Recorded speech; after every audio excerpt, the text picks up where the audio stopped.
once the company reach a certain level of the stable income, actually, people are thinking about making the second curve.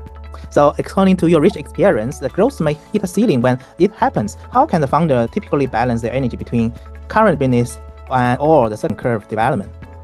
Yeah, so when you find that first curve topping out, and it may show up in slowdowns in revenue, or may show down in slowdowns in user adoption, or many other things, the most important thing is to realize, hey, you know what? This is not something that we can fix just by pouring more work into it. That's the tendency. People are like, oh, growth is slowing down. Work harder, work harder. No, you've got to recognize that sometimes the opportunity has reached its natural limit, in which case you need to focus on building out that second curve. To build out that second curve, you need to have a team of people who are just focused on that second curve. They can't be doing it in addition to the work that they're doing on the main business, because they won't be able to focus on the new thing, because there's always going to be something coming out of the main business that's clamoring for their attention. So if you are going to lead that project yourself, you have to be disciplined and make sure that you really are reducing dramatically the amount of time you spend on the existing business so that you can focus. And ideally, the people who are on the team, other than you, are purely focused on that new business and building that second curve. From your book, do you have some examples you can share with people? Because sometimes when Absolutely. we talk about Siri, right, they're like, oh, it's quite understandable, but it's hard to adopt it in their situation. Yeah, so one of the great examples of this is Amazon Web Services.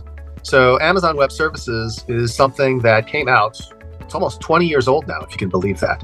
There were a couple of engineers at Amazon who thought, you know, we have to do all this work with service-oriented architectures in order to make things work within Amazon. We have so many different departments and different organizations. What if we opened it up and made it available to people outside of Amazon? And that was something where, you know, it took a while for that idea to take root. It was not something that Jeff Bezos had come up with.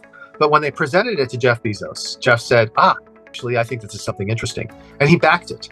And what he did was he created a separate unit to work on it. And he dedicated those people to it full time. And then he defended that from the board, from various people who thought that it was a waste of money and a waste of time. In fact, when Amazon Web Services was announced, many Wall Street analysts said this is a distraction from the main business of selling books and other goods. Why is the company doing this? And so this is a great example of how having that separate group of people focused on something that seems almost completely different can actually build something tremendously of value, because Amazon derives so much of its value now from Amazon Web Services. It's probably the single most important component of the business.